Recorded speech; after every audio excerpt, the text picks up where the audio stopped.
Just about everybody figures if you're going to turn prospects into customers, you should increase urgency. You should do it faster, but maybe you're not going about that quite the right way. We're going to tell you all about it in this episode of Highway to Sell, where we're taking the hurtin' out of converting leads to sales. The show is brought to you by Demandbase, the leader in smarter go-to-market. I am Jay Baer, go-to-market and customer experience author and advisor. Special guest in this episode is one of my favorite people in the entire world of sales, consulting, and advising. Look at that. She's posing for the show. It's Jen Gitomer. Jen, how are you? I am great. I'm so glad to be here. Hey, how's the podcast going? Friends, if you're into go-to-market stuff, you're in sales, you definitely should be listening to the Sell or Die podcast that Jen co-hosts. It is a barn burner. How's the show going? We just exceeded 3 million downloads. Like, wow. What? 3 million downloads. Congratulations. Yeah. That is very, very cool. Hopefully we'll get a few more downloads from you based on your appearance here on Highway to Sell. You talk about these issues all the time on your podcast. So let me just ask you, in your estimation, what's the number one mistake that professionals make when they're trying to increase velocity or kind of get a deal across the finish line? Yeah. So newsflash, your timeline is not your customer's timeline. And expecting them to go at the same rate as you because you want your commission like yesterday, or you want to close that deal for this quarter or whatever, is not how it works. They're on their timeline. And so the biggest mistake that I see is salespeople following up without a reason, without a purpose other than just, checking in. Is my sale ready yet? Can I have your money yet? Can I have your money yet? It would be interesting if we forced everybody who was sending a check-in email to actually have the title, "Can I have your money yet?" It'd be amazing to see what the impact would be on that behavior. I'm here at the bank, and I'm just wondering if we can close this deal.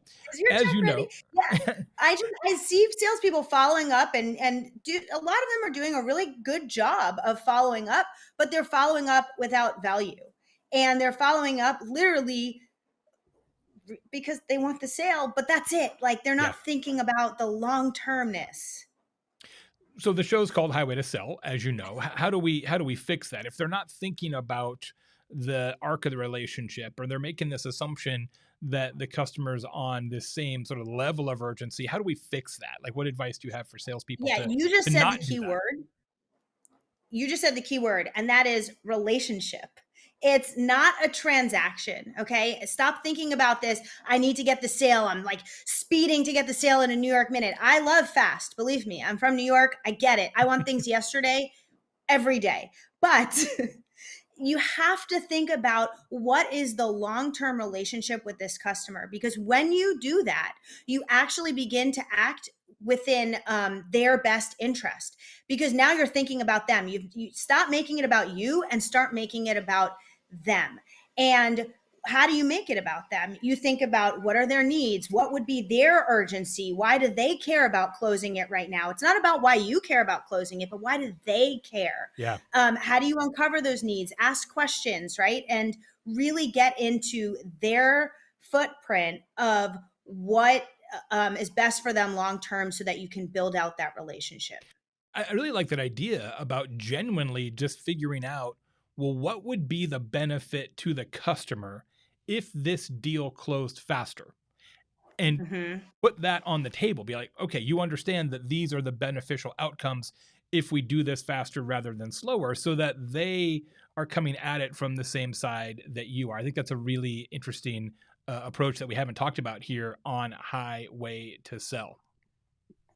Yeah, when I used to sell educational software, I would find out when they wanted to implement this by. And that was my key question. And so by figuring that out, now I back up their timeline, and I can draw something, or you can draw something that shows them, okay, if you want to implement it by this time and it's in the classroom on this date, then we need to do the training on this date, and we need the order by this date, and all the things, right? And so your customer may have no idea what goes into all the things behind the scenes in order for them to take ownership of their item. So you need to help them see that full picture. And the best way to do that is to begin to ask, well, when would you like to implement this by?